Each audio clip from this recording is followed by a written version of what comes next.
visiting Kare's Foundation website. Just wanted to tell you a little bit about Kare's Foundation and how it came about. Unfortunately, my mom and my sister were killed by a drunk driver when I was young. And so it's led me to feel a lot of different things growing up. So I wanted to share that with kids that I go talk with. I'll kind of go back a little bit on how I came up with a name. My mom's name was Karen, and my sister's name was Shelley. So I took the Kare for my mom's name and the S for my sister and put it together to form Cares. So that's kind of where that name comes from. I do things a little bit differently than some others. When I go speak at schools or to anyone, I talk about how it's affected me growing up because I was 3 years old at the time. And I talk to kids that, the decisions that they make at the time when they're young or teenagers can affect their life forever. And we can't stop kids to go partying. We would love them to not to, wait till you're 21 years old and then be smart about it. But we all know teenagers are teenagers. And so I talk more about making those decisions at that time to be good decisions. And if you are going to drink, to make sure you take the actions to take care of somebody driving. I also tell kids when I speak that I'm your friend from that point on, so that if they're getting peer pressure, that's all they have to do is say, hey, a friend of mine's mom and sister was killed by a drunk driver, and that's why I choose not to. You say that to somebody, the peer pressure goes away immediately. So that's what I talk to these kids about. And that, I give everybody my cell phone number that they can call me if they're in need at any time.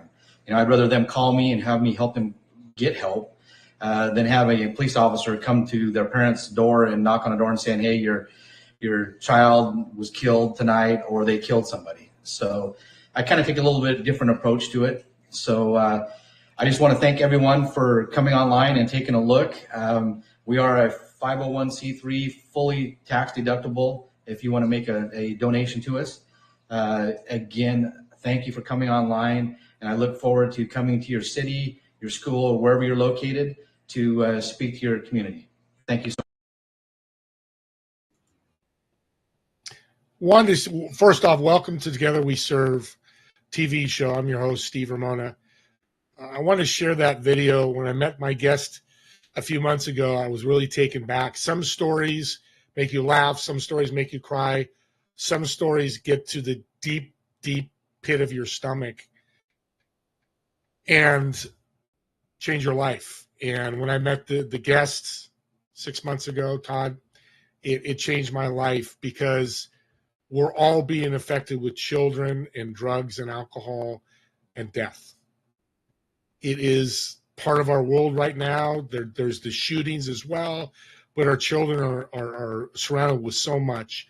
I've not been blessed with children. My wife has 4 beautiful children, but I know a lot of people that have children, and it's the big part of your life. And what Todd is doing, and you're going to hear more about what he's doing, is trying to change that little by little, making a difference. And you heard in the video, and it gets me, it's the second time I've heard it. He goes, I'm here to show you that there's somebody by your side, that you're not alone, that you can get your help, support, or just someone to talk to. Okay, let me bring my guest on. Todd, welcome to the show. Hey, Steve, thank you. Appreciate it. Yeah, I got a little emotional because something just hit me when you were saying that, and you said it so well about, hey, you have my phone number, call me. Is loneliness a big part of this problem? I think so. I think a lot of kids that I've talked to, they, for one, kids today, they kind of want respect at the beginning of things. It's not like they used to be back in the day where you had to earn the respect. So it's when you talk to these kids, it's that kind of respect type of a thing. But then it's like, I'm there for you. I'm not going to be one of those people that just blows smoke and tells you something and not follow through with it. And that's, I think there's kids today are getting told that a lot on different things. It's just like they want to know somebody's there, care, just like anybody. We want somebody there by our side. Yeah, I like that. And it could be a parent, it could be a teacher, it could be a coach, and it could be you, Todd, just somebody, we'll talk about your boot camps down the road later in the show, but somebody there up here. And it could be another child too. Absolutely. Pure. Yeah. I like that. And that's something we need to focus on more. Tragic story. You're 3 years old. People are like, well, you hear the story, the answer, oh, he was so young. Thank God he was so young. But talk about how it's still affecting you today, even though you were 3 years old when it happened. Yeah, it was the day before Father's Day, June 14th, 1975. And, we actually drove up on the wreck, my dad and I. Uh, my dad saw the back of our car, I guess, and he got out, he said. And of course, I don't remember any of this, but he got out, and a deputy was a friend of his, and he saw him and basically tackled my dad in the middle of the highway. And my dad collapsed. Um, and, said that Karen and Shelly are gone, but my brother was headed to the hospital and he needs us. And so from that point on, it's just my life totally changed. There was a police officer that drove my dad and I to the hospital. Well, after things had settled down, my grandmother was watching me and this police officer's daughter. And I was telling her that her dad killed my mom and my sister. And I wouldn't stop saying that, I guess. And so my dad took me to the junkyard and showed me the pickup of the guy who killed my mom and my sister. And then I would finally stop saying something. And, back in 75, the old adage of buck up, buttercup was the kind of the thing. You didn't go to counseling. You were a weirdo if you did. So I didn't. But I always felt like there was something there that I didn't know what it was. And so, when I got older in my 30s, I figured out what that was. And that was anxiety and general anxiety. And it took me 4 years of counseling. I'll back up. I almost committed suicide at one point. Then I went through 4 years of counseling and learned how to deal with anxiety and the general anxiety and separation anxiety. So, it's been a struggle. My son and daughter, they've seen me struggle, and unfortunately, I was struggling and trying to take care of them as well at the same time. I commend them for having to go through that because it's something that I hadn't taken care of that I, didn't really know about what it was. So, Yeah. Did the suicide thoughts come because of losing your sister or mother, or where do you think that came from? I know it's a tough question, but yeah, no, I was depressed for sure. I had a divorce and stuff, and I actually went on depression medication. And my doctor said, "Hey, you should do this." And I denied it, fought it, and I'll try it. So I think the medication made me worse. And so that was, I think, part of it. I was depressed, but I think that part of it just put me over the edge. And so when because I had a shotgun in my mouth and I came out of that, and I truly think it was God slapped me upside the head, like, "Hey, what are you doing?" And I've now thought back in that moment, like, okay, what was I thinking? And I really don't know what I was thinking. I have no clue what I was thinking at the time. But when I came out of that, I called the on-call doctor, and happened to be my doctor on call. And it was a Friday evening. And she said, stop the medication, be around people, and be in my office Monday morning. And I was. And I told her, I said, I went to church, and I said, I believe in God. And I said, I want to go to a Christian counselor. And between a Christian counselor, God, and myself, I'm going to figure out what this is. And so, like I was saying, I went through 4 years of counseling, and we went clear back to when I was 3 years old. I was able to grieve my mom and my sister, and went through the 7 steps of grief, and went through all of that. And I was not the best person at that time, as far as I was quick to anger, because all these emotions that I'd never ever, I think were there, but I didn't know how to release them, and they were being released. And it was crazy to go through that. But, you have to go through something hard to get on the other end, and then to be where I'm at to be able to help kids today. yeah, being such a tragic situation, there's always blessings, and sometimes it's hard to see. But I would love for you to share the story. You met the EMT years later, and what the EMT told you. I've shared that story with a number of people, and it's. I'm going to go off screen, get some crack, because it's so powerful. Yeah. Go ahead and tell that story. Okay. Are you okay with the details? Yes. Okay. Yes. I think they're Okay. important. Okay. So I've been speaking for a number of years, just kids that knew my story, like we're in youth group or somebody, I'd go speak at a driver's training class. So, but when I finally started this up a couple years ago, I wanted to go speak in the church that my dad and stepmom were going to, where some of the people there knew my mom when she was alive. So I don't know. I was talking to the minister, and I know my dad was involved. I just don't remember how it all came about. But we figured out that the minister's wife's grandmother was a first responder to my mom's wreck. And I'm going like, what? It's like, whoa. And so at first I was skeptical. And I said, well, the first question was, is she alive? It's like, yeah, she's alive. And she just lives like 30 minutes from where we were. And I'm like, okay. So I called her and I was able to go talk to her. So I sat down and I said, how do you know that it was my mom's wreck? She goes, well, I worked with your uncle, was a deputy coroner in a neighboring county. And so she goes, I knew your family. I'm like, oh, okay. So she goes, I can close my eyes and remember everything. I said, well, will you please tell me everything? She goes, you really want to know everything? And I said, absolutely. Because I said, it's going to help me not only maybe, I know it's a weird word to say, but closure, but maybe I'll get to know a little bit about my mom and sister's last moments. And so she goes, okay. So she goes, when I got on scene, she said, your brother was, or people were wrapped up in gauze. She goes, there's an older lady there that must have been trained in 4-H because of the gauze.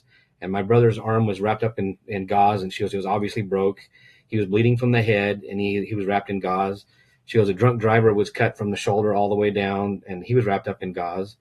And she goes, it was obvious that your mom and your sister had passed. And I said, okay. And she goes, they were in they hit head on driver to driver. And I said, yeah, I knew that. And I knew that he was in an F-150 pickup. And our car was a 66 Chevelle Super Sport. She goes, yeah. And so she goes, when they hit, it popped the hood up in your mom's car and drove it back through the windshield. And back in 75, kids stood up in the front seat. And my sister was standing up in the front seat. And it decapitated my sister just above the eyes. And she said my sister was sitting back in a chair like you normally would sit. And the part that was decapitated was sitting to the right of her. And then my mom was leaning over my sister like she was hugging her. And I'm like, wow. I said, that makes perfect sense because I said, my mom's death certificate said she died moments after impact. So I really, truly believe that my mom had enough life left in her to see that my sister had passed. And she leaned over and was hugging my sister. And that's how she died. So I didn't have my logo done at the time. And it's very hugely significant because after I came back to the area, this is my card and my logo here. So the K here, the wrapping around the one leg of the other, is significant at my mom giving my sister a hug. And this color here was my mom's favorite color, this bluish purple. So that's how that came about. And talking with her, and her name was Donna, wonderful lady. It was amazing how much more, and I keep using the word closure, but that's the best word I can think of, because I was able to know that my mom was probably embracing my sister when she passed. It's like, all right, they went to heaven together, kind of thing.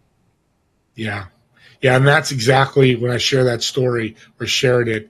That's what I convey with people. One, the maternal instinct, of course. Yeah. Kind of beautiful. And same with your sister. And what we can learn from this is we can do more. Tell me about the more you want. Well, the Cares Foundation, the reason I came up with it to do it was to speak with kids all over the country. So, I'll go to schools, I'll go wherever. You tell me and I'll be there. I kind of say that if I have a sleeping bag and a floor, I'm good. But I want to go around and speak. And then I also have what's called Camp Cares. We're starting this next summer. So it's going to be June 6th through the 13th of 2025. And it's called Camp Cares. And I've got a little flyer here. And so I use the K on everything because it's significance. And Camp Cares, what it is for 75 to 80 kids right now that are affected by drugs or alcohol. Going to come up to the camp and we're going to give them some counseling, group counseling in the morning and the afternoon. And then we're just going to have some good time. Let the kids be kids. Our theme is Survivor, like the TV show. So we're going to have the cabins have names and have some competition and stuff like that. And it's going to be a week long, but I don't want to stop there. After we come back, I want to get these kids together every quarter and just check in. How you doing? And then we want to give them some more tools and just continue this meeting with them every quarter to hopefully build that relationship with them and give them enough tools that they'll go back in their communities and help their peers. So that's the goal. And I want to do one of these camps in every state in the United States. The only thing that's slowing us down is we just got to get funding, and we're rocking and rolling. A friend of mine has been a camp director for 20 years, and she's ready to go anywhere and everywhere. So it's going to be great. Yeah. So the parents out there that are dealing with this, what's the lessons that the children are going to learn when they come to camp? When they learn to come to camp, I want them to understand that where they're at right now is not going to dictate their life, and that there are other things out there for you. And we want them to be able to explore that and know that they have a friend when we're up there. And like I said, I give my cell phone to anybody. My cell phone's on the webpage, and call me. I don't care who it is, what time it is. If I hear it at 2:00 in the morning, I'm going to answer the telephone because somebody needs help. So these kids, I just want them to know they're not alone, that no matter what they're going through, you can get through it and you can come out on the other end doing whatever you want to do. And I just want these kids to I want to get to the kids before they make that mistake that lasts a lifetime. So on hearing too would be really cool is people out there that want to be mentors like you and your friend that's a camp director. So you can get this out. You can't be in 20 different states, but building more mentors and peers and people being able to do what you're doing, right? Yeah, absolutely. I would love, in my high head, I'd love to have one central person in every state be able to take over their state and just run with it. And where's this camp going to be located? This first one is going to be out of Globe, Arizona. It's Elks Camp up there off of Workman Creek. And you don't need to be in Arizona to be part of the camp, right? No. So people can fly out, come to Arizona. You'll take care of all logistics. I've got a friend of mine that actually I've met. He's going to fly out. He's been 6 years recovered, and he's going to speak one night. And so I've got some speakers that are going to speak in the evening that are some pretty heavy hitters that are going to really speak to kids, not only my story, but their story. What's the date of the camp? June 6th through the 13th of 2025. So you got plenty of time. You're taking how many kids? 75 to 80. With my help with this TV show and the podcast that you're on, this may fill up fast. So if you're interested, definitely reach out. Yeah. It's about driving awareness. Talk about that with the camp and when you meet with kids. This morning you were just at 2 group homes, and God bless you for speaking to them. What's your focus when you speak to them about the driving awareness? Driving awareness. It's all about those decisions. It really comes down to that decisions that the kids make. If they are going to put themselves in a spot that they're going to let themselves break into peer pressure and that type of thing and let other people dictate, then I want them to be strong enough to be able to say no using my story. And if they choose to drink and drive, or drink anyway, I don't want them to drive. And so, that's the reason why I gave them my telephone number, is to call in those instances.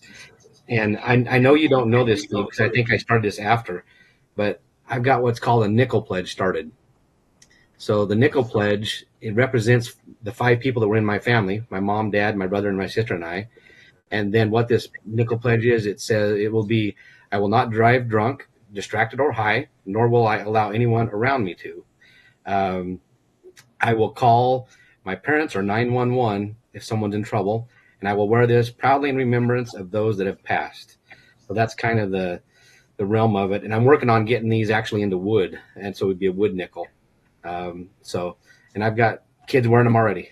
So And how can they get that necklace?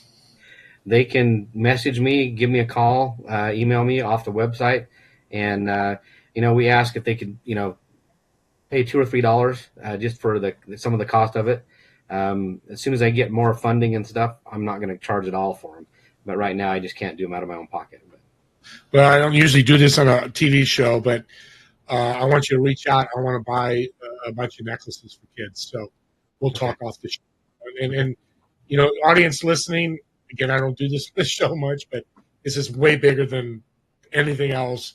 If you want to do the same thing, reach out to Todd for those wooden nickels. We'll talk more about how to reach out to him at the end of the show. But I definitely want to pledge that I will do that because, in audience, why I'm doing it is a legacy. Not that, hey, I'm giving money, and it's about if I could save one child from from drinking and driving and getting a ride, and they they wake up the next morning alive, and then yeah, you could say I'm whatever about me, but that would be my thought process with that, with being able to help, and I hope more people have that same thought. Go ahead, Todd. Yeah, I mean, you just said it. You said why I do what I'm doing, to save one child's life. If I can save one child's life, everything I'm doing, everything anybody has talked about, that's it. You cannot put a price on some child's life at all. And I know what you're saying, but I got some news for you, Todd. I think you've already saved one person's life, maybe many more, and you're going to save many, many more. But I love your mantra that people should think that, if one person, listens to this TV show, if just one person watched today, Yeah. and it changed their life, or they went to their child, or a friend's child, or a cousin, or a nephew, or we go across the board, if they take this step to be able to do it, it's powerful. That leads to community. What's the importance of community for you? Oh, community is everything. I go network all the time, and the core individuals around me, they're networking, and my friend Nanette, that's in Oregon. It's everything, because there are days that I get down because it goes ups and down, and trying to raise funds for a nonprofit is hard. And you have that community to help support each other. So not only do the kids need our support, but then we also need support together. So community is absolutely huge on all levels. I think that's for anything, not just us. I think that's just life in general. Maybe let's change the world like it used to be. You could make cookies and take it to your next door neighbor and tell your neighbor. Yeah. That doesn't happen hardly ever. No, people leaving their front doors open. Yeah. My best friend lived in New Jersey, Mike, and I remember I walk in and people are walking in, and here's your, like you said, bringing food, like you said, they just walk right in the door. I'm like, yeah, what the heck? I'm in California. It didn't happen as much here, but yeah, I mean, that's the future. And I think all this that we're talking about led to what you are here today. Maybe if this person that caused this accident, you still have your sister and your mom today. That's the power of all this too, is stopping that from happening anymore, which is obviously your goal. Yeah. In community, does it matter if you're rich, poor, medium, blue collar? Is there any age part or money areas or levels people need to be at? No, there's nothing. The age for as far as camp, people are going to attend the camp, 7th through 9th, 10th grade is kind of what we're looking for that way.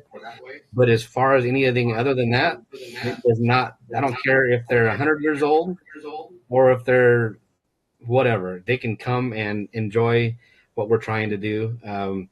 And I don't care if it's a penny that a little child would give because they want to give, or if it's $1 million that somebody super wealthy would want. It's all going to be the same. It's all going to help raise awareness and save kids. Yeah, and the community could also lead to parents, support groups for parents through Kare's Foundation, because that's the other side of it, right? Talk about the parents and their support with this.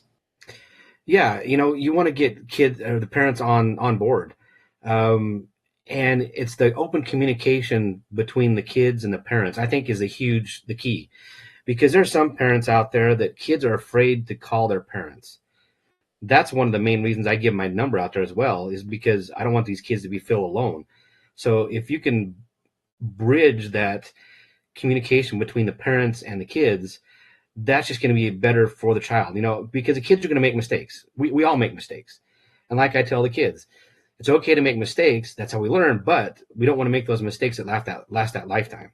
And that's what we want to stop if the child decides to drink and drive or do drugs, or now it's fentanyl, and so it's the communication from the parents is huge. And if the parents can understand things a little bit more, then I think that open line of communication will come easier. And that could hit the button. Communication, let's talk about that. That's another aspect of this, which is what you're doing with the kids. But, let's take a child that says, oh, you're full of crap, Todd. How do you work with that? First I'd sit down and say, hey, you know what? I'm sorry for what you've gone through, because obviously it's been something painful because of the way you're reacting to me. So first of all, tell me about your story. And then I wouldn't say one word. I would be quiet until they started to talk, whether they were going to cuss me out or they were going to do whatever. And that might be the first step. That might be it. But then I would show up again. And then I would show up again. And by showing up to those kids, that shows you care. Even though I may not have said a lot, but I showed up. And some of these kids are either getting just talked to like people are talking over their head, and they're not talking with them. They're talking at the kids. And that's where I think I'm different. I talk with the kids and say, hey, what's really going on? Because I know you don't really want to be mad at me and you don't want to do stuff. We want to joke, I'll tell you a dad joke, and so that's kind of the way I would come at that individual first. And just be a real person. That's really, like I said, with some of these kids that are going through something, they want to have that respect a little bit at first. I mean, it's not like it used to be. Back in our days growing up, you had to respect your elder. That was it. You get respect, or that was it. Now it's a little bit different. So you have to approach it in another way, come around the backside kind of thing, and still get what you did back in the day. Yeah, you're not going to solve the problem with one conversation, No. But you showing up and being present, and and truly listening. And that just goes for Todd, but it goes for all you parents out there, or mentors, or people that work with children that have a situation where they're doing drugs and alcohol and driving, or causing issues with that. It's just something that we can all work together to do that. Yeah. When it comes to the listening part, how does somebody respond as a parent when they're hearing all this? I drank last night, I'm 14, I got drunk, my friend drove drunk, those type of scenarios. Thing is, don't get mad.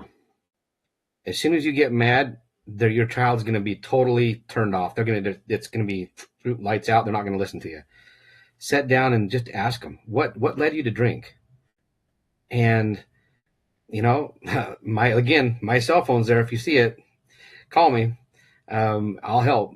But it's just, that's the first thing. It's just sitting down. What were your thought process? Just let me know, and tell me, and let the kids talk. And if they sit there and say, belligerent and stuff like that, say, you know what?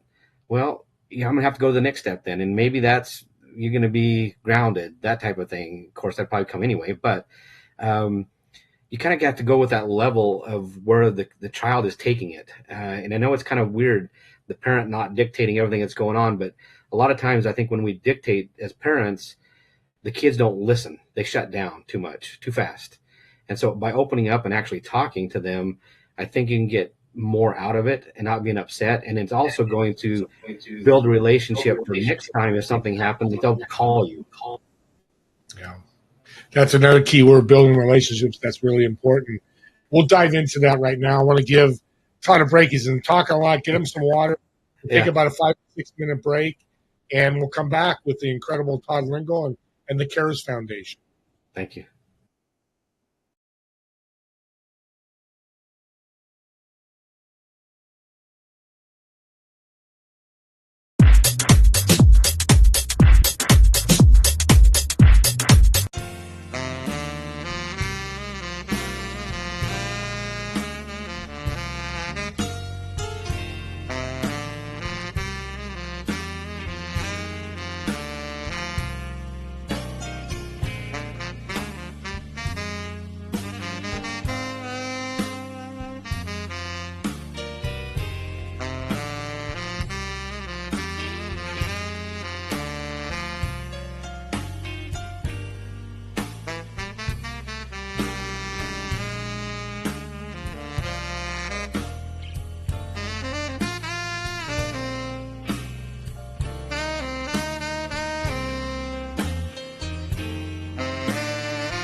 Okay, we're coming back. Audience, you watched. I made a donation live.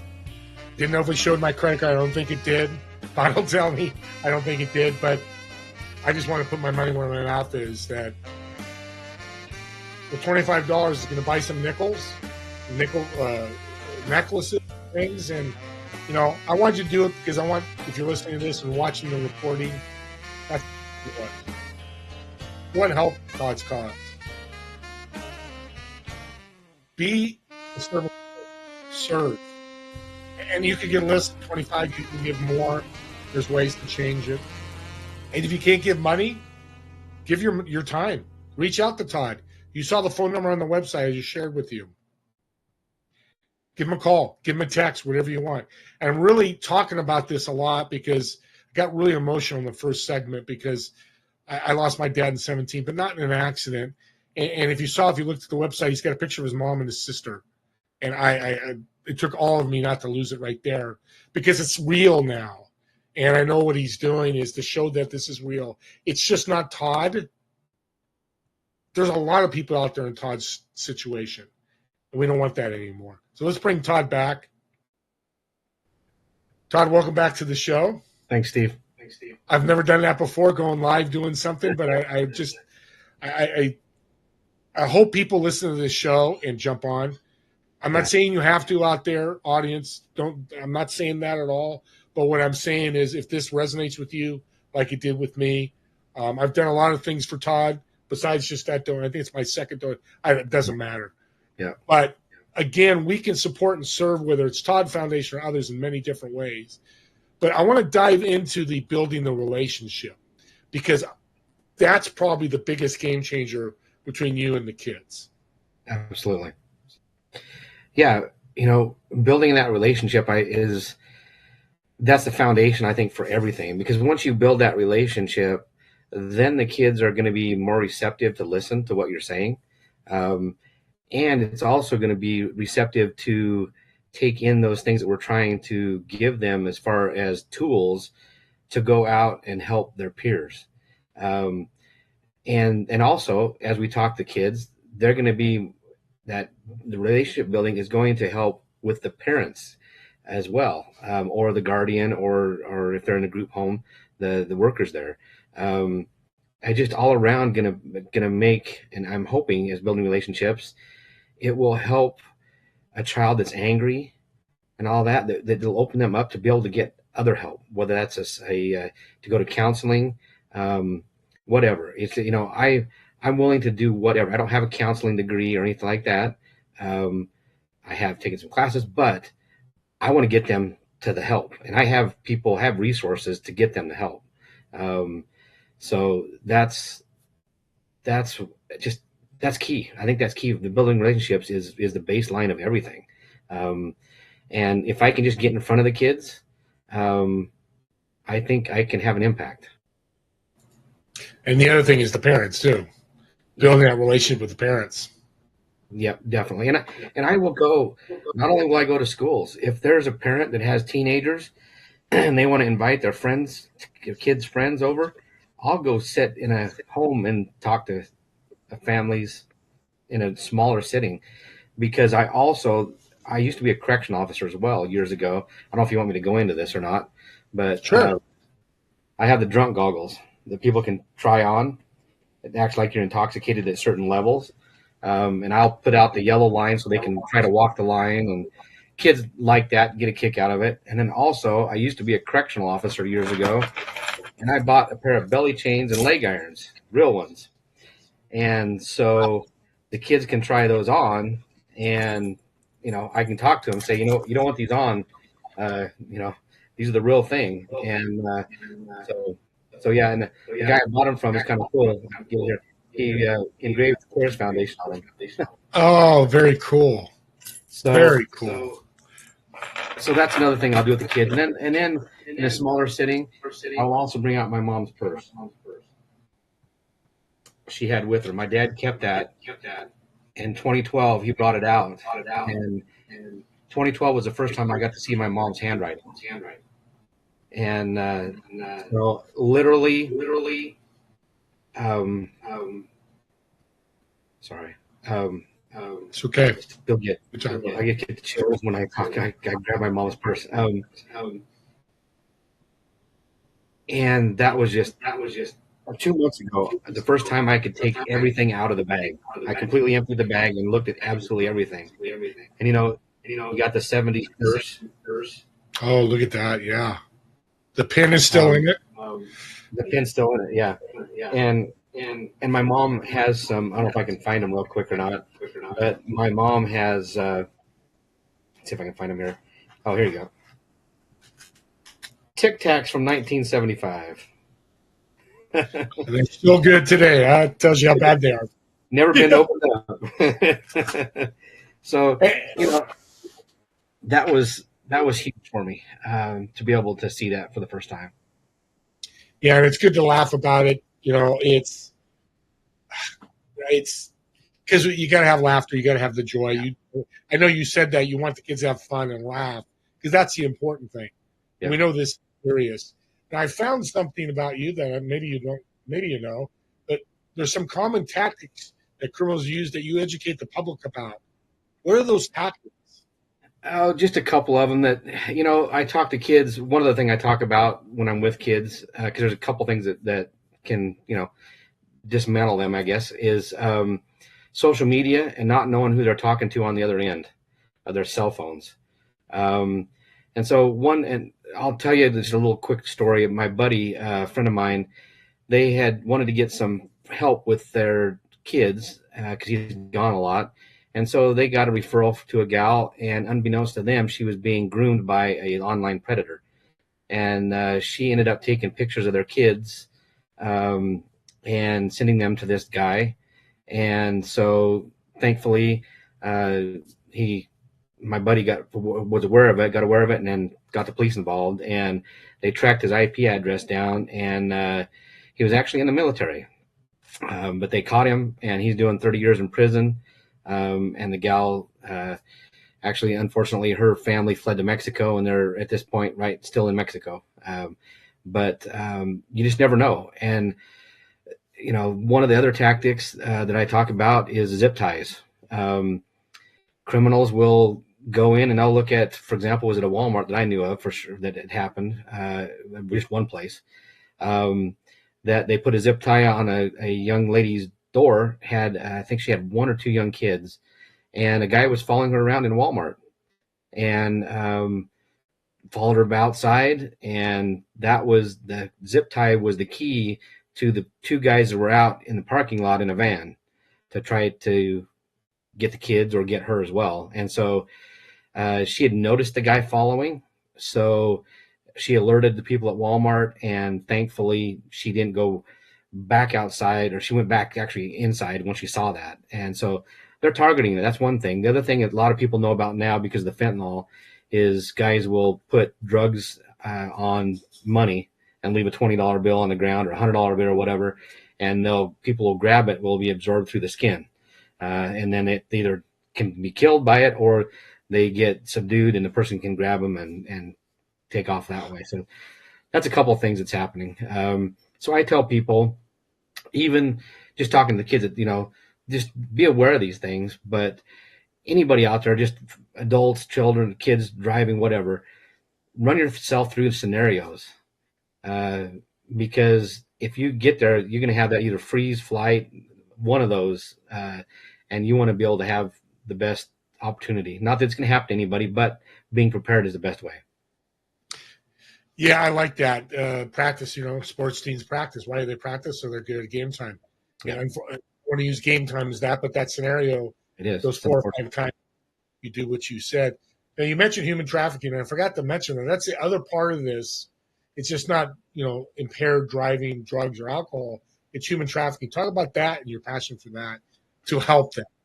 Yeah, it's there on the forefront as far as I will talk about. There's a lot of companies that do this full time, so it's not like my main focus, but I have a passion for it. Um, I am in Arizona, and I've spent time at the border wall south of Tucson, and not a lot, just here and there. I'll go down, but um, there's about 150 individuals coming through. There's 5 holes in the wall down there, and these people are coming through and we're handing water and stuff out. And, a friend of mine, I guess I wasn't down there at the time. I just heard about this happening down there, but some gal had brought some kids through, and a representative, or I don't know, somebody in the government was there from, believe from California. And he told this gal, I said, hey, here's my card. When you get farther in the United States, let me know. I'll help you out. Well, a few days later, he gets called by the drug cartels or a cartel member and says, how many kids do you want? And so I guess he played along with it, and they busted a group in California. There was a house with a whole bunch of kids in it. So, so that gal was not someone being nice. She was actually trafficking the kids. So that's near and dear to my heart that way. And, again, it's just anything that's affecting kids, we want to try to help with. Let's change directions a little bit. People with Kare's, again, donate your time, money, resources. If you got partners, that would be great. Reach out to Todd. Again, his phone number is on the website. You see it below me today. Right now. Talk about people listening. Some people want to start a nonprofit. We're going, I've got a passion for something happened to me. Yeah. Talk about your challenges with your nonprofit and how you've overcome them. I first and foremost, God is number one. Without God, I would not be anywhere right now because He has directed me through everything. I would say, don't give up, no matter what hurdles that there are. Because I had called a friend of mine, and I was in a networking group that is an attorney, and I said, hey, would you help me start this up? And he said, man, the firm I'm with is going to make me charge you $5,000 to $6,000, and I didn't have that kind of money. And he said, but there was this gal that I know, and he explained that she came into one of our meetings, and I kind of briefly remembered her, and he goes, oh, let me call her. So she owns her own firm. I'm like, okay. So he called me back, and he said, yeah, she'll help you. And she said, I'll charge you $600. I'm like, let's do it. So I've had a lot of people that have helped me that believed in my story. And so I would just say, don't give up. And you can always, again, phone right there, call me. I'll tell you what struggles I've been through, and what wins I've had. A win, I was down when I talked about going down and speaking to that church. Well, I was in Idaho additional week from what I was there after I spoke. And I called my attorney up and I said, hey, I want to get the 501c3 status. And she goes, well, you better get the paperwork in because it takes about a year to get approved. And so I'm like, okay. So he helped me fill the paperwork out, and it got sent in when I was in Idaho. Came back here to where I'm at for a week, and I get an email that says my 501c3 was approved. Wow. 2 weeks. And she called me literally, it was probably a minute after I had opened the email up. She goes, did you see your email? I'm like, yeah, I just read it. I said, that's awesome. And she goes, I've never, ever seen that. And I said, there's a big guy upstairs that's helping her. She goes, amen to that. Amen. No, they're definitely the big guy. What do you feel when you wake up every morning?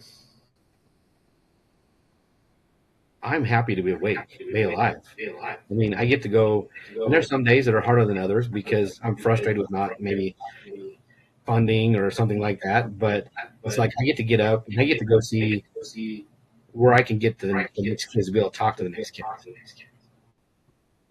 Yeah, and Arnie, this is a full-time gig for you. You don't have a job, or do you have a job? I do. Yeah. Yeah, he has a job, so it's part-time. So even more so, the support's important, right? Yeah, it's very important. And I'm kind of actually doing it full-time. I wake up early in the morning, whatever time. Sometimes I wake up at 3 o'clock in the morning and go off after thinking my brain's just going through different things. But no, I'm pretty much doing this to the daytime at about 3 o'clock. I do help with disabled kids. That's what I do for some pay to pay the bills. But I'm just by myself. I have a girlfriend, but I'm just by myself as far as I don't have a wife or anything right now. And I rent a room from a gal in her house because I don't need anything else. I'm trying to keep my overhead as low as I can so I can put as much money as I can back into Cares Foundation. So um, I'm not about me. It's not about me at all. It's about growing this and helping more kids. Yeah. Passion and purpose will get you waking up at 3 o'clock in the morning, living in one room, and doing all that. I don't know your girlfriend, but I'm gonna say, what's her name? Brenna. Brenna, I know you're proud of Todd because I am. We're coming to the end here. I want to end on a very fun note because I love that you mentioned that with the camps because this is a very serious subject, big fun. So we did it in the podcast. We're going to do a little differently here. Okay. So I've reserved a Learjet for you.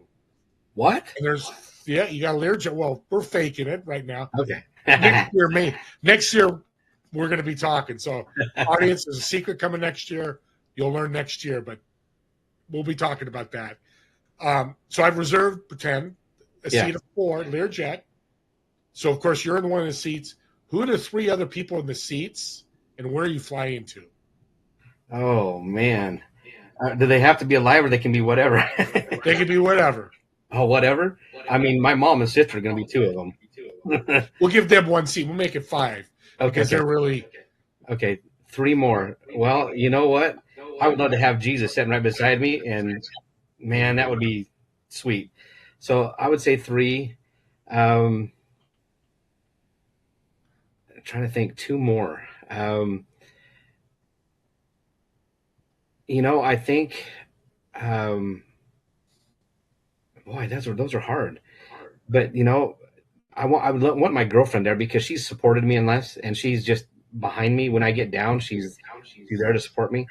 And then the other one, you know what? Honestly, I think Ronald Reagan would be kind of neat to talk to. I love that. I just watched. Side note, watch the movie. Very good. If you like Reagan or love Reagan, you're gonna love the movie. So where are we flying to? Where are we flying to? I think we're flying to, because I would love this myself, to a high mountain camp somewhere that has a nice cabin and overlooks a meadow, and man, it's peaceful. Amen to that. What a way to end the show. God bless you. You know I support you 100%. Absolutely. The audience, again, ks-cares.org. You see it right below me. The Cares Foundation. Any way you can support him. Yeah, I've had millionaires on here. I have billionaires, people successful. That's not what the show is. Together we serve. How can we serve together? You just saw together I served him with a donation. Again, I'm not bringing it up to pat myself on the back. It's just to show you how easy it is, whether it's a donation or time or whatever, a resource. Maybe you've got buses that could take people up. There's so many ways we can help. Yeah. Be open-minded, be creative, and reach out to Todd and make it happen. We'll see you all in the next week on Together We Serve. You guys all have an incredible week. Todd, thank you again. God bless you. Thank you.